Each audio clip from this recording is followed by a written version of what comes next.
참 많은 분들이 내년 경기 안 좋을 거라고 전망하셨잖아요. 근데 왜 부동산은 상승할 거라고 전망하시나요? 이 질문 정말 많이 하세요. 같은 관점에서 이렇게 말씀을 하세요. 소득이 증가하지도 않는데 누가 집을 산단 말입니까? 정말 그 공식이 맞나? 경기가 좋으면 집값 상승한다. 소득이 늘어야 집 산다. 그 공식을 잠깐 버려두세요. 제가 왜 그러냐면요. 그럼 24년 중반 이후 점진적으로 금리를 인하하는 시대, 피벗의 시대, 서둘러서 내 집 마련하거나 영끌에서 내 집 마련하거나 할 만한 시점은 또 절대 아니죠.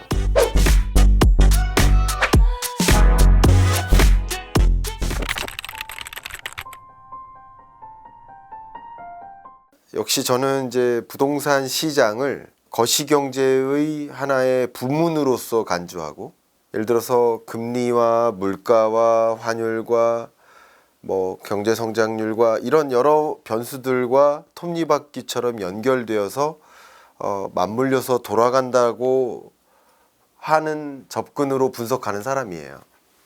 그래서 거시경제의 하나의 변수로서 부동산을 전망합니다.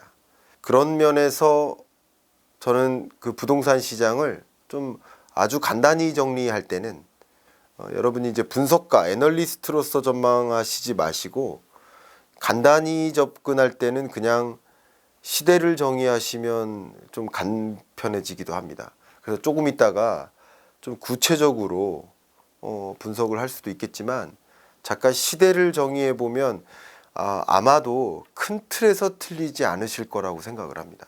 그래서 시대를 한번 말씀드려 보면 2020년, 21년을 우리는 완화의 시대라고 할 수 있어요. 경제학적인 관점에서는 완화의 시대라고 합니다.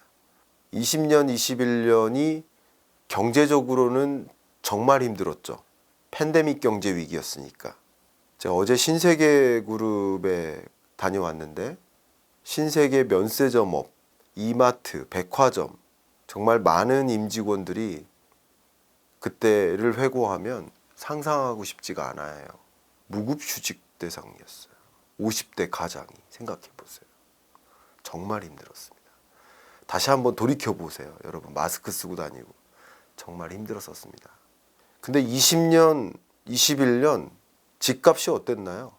우리나라 역사상 가장 강하게 집값이 폭등했어요. 제가 되질문할게요. 경기가 좋아서 집값 올랐나?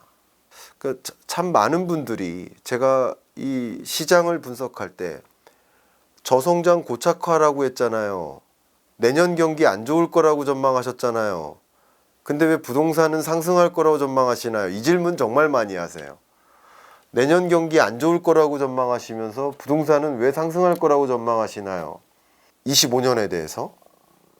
그러면 제가 되질문하겠습니다. 올해 경기 안 좋죠? 올해는 부동산 왜 상승했습니까? 그 질문에 답변할 수 있어요?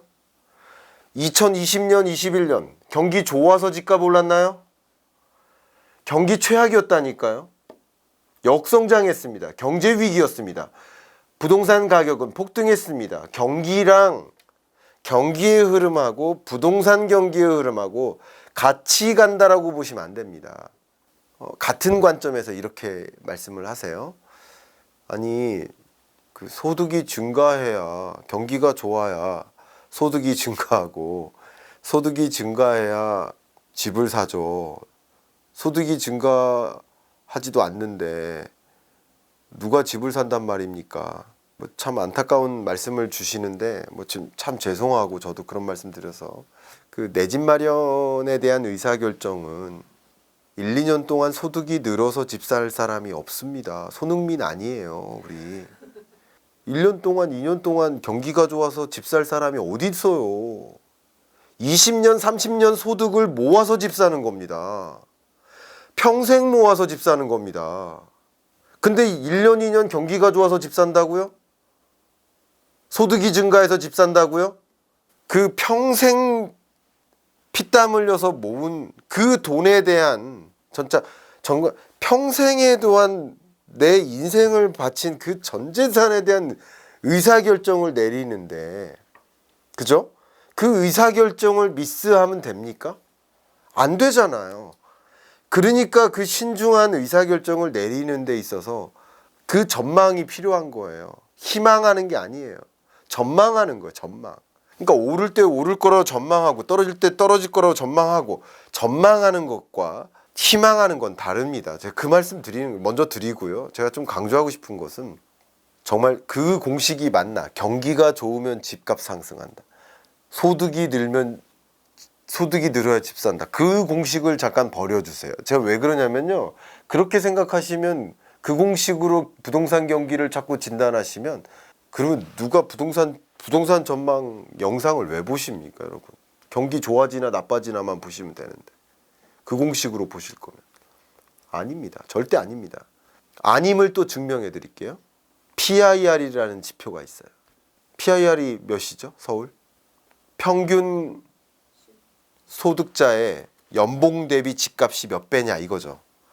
이게 12배예요. 그러면 연봉을 몇 년 모아야 집을 산다는 뜻이에요. 평균. 제가 근사한 집 아니에요. 반포레미안 얘기하는 게 아닙니다. 평균적인 그냥 평균 집값을 몇 년 모아야 집을 산다는 뜻이에요. 12년 모아야 집 산다는 얘기요. 어떻게 하면서? 한 푼도 안 쓰고 모아야. 그게 가능한 얘기예요? 불가능한 얘기예요? 불가능해요. 반씩 모은다고 했을 때는 몇 년 걸린다는 얘기예요? 24년 걸려요. 그럼 24년 모아야 집을 사는데 지금 올해 경기가 좋아져서 올해 소득이 늘어나서 집을 산다? 그게 맞는 공식입니까? 한번 우리 이성적으로 판단해 보자고요. 우리 집값은요, 정치적으로 판단해도 안 되고요. 희망적으로 나의 희망을 담아서 판단해도 안 돼요. 이성적으로만 판단해야 됩니다. 소득이 들어서 집을 사는 게 아니라 누적된 소득을, 누적된 재산을, 모아놓은 돈을 적절한 시점에 이동시키는 겁니다. 돈의 이동이에요. 돈의 이동이 어느 시점에 일어나는지를 보셔야 됩니다. 그래서 제가 말씀드린 거예요. 그러니까 시대를 정의해 보세요. 그냥 간편하게. 가장 쉬운 접근법이에요. 대세적으로 틀리지 않을 겁니다. 20년, 21년 경기는 어려웠어요. 그러나 오히려 경기가 어려웠기 때문에 대대적으로 금리를 인하했었죠. 완화의 시대였어요. 완화의 시대 때 집값이 폭등했습니다. 우리나라 집값만 올랐나요? 세계적으로 완화의 시대였어요. 그리고 세계적으로 집값 올랐습니다.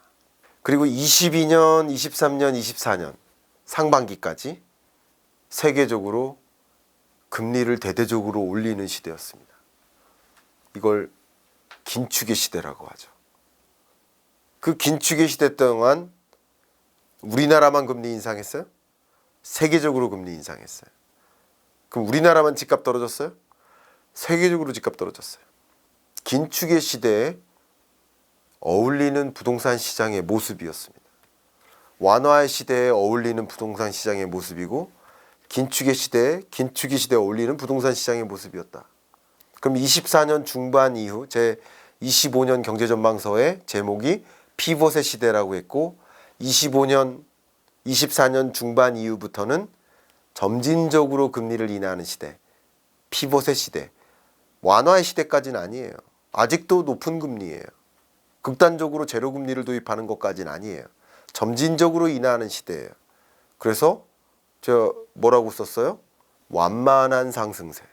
그리고 평균적으로 완만하게 상승한다고 했지 전국적으로 다 상승하는 게 아니라고 했죠. 수도권을 중심으로 상승하고 비수도권은 여전히 하락한다. 그렇게 말씀드렸던 이유가 바로 피벗의 시대에 어울리는 부동산 시장의 모습입니다. 이게. 그리고 완만한 상승세이기 때문에 또 강한 하방 압력이 있으면 상당히 상승세가 쪼그라듭니다. 금융규제 같은 거, 스트레스 DSR 같은 거.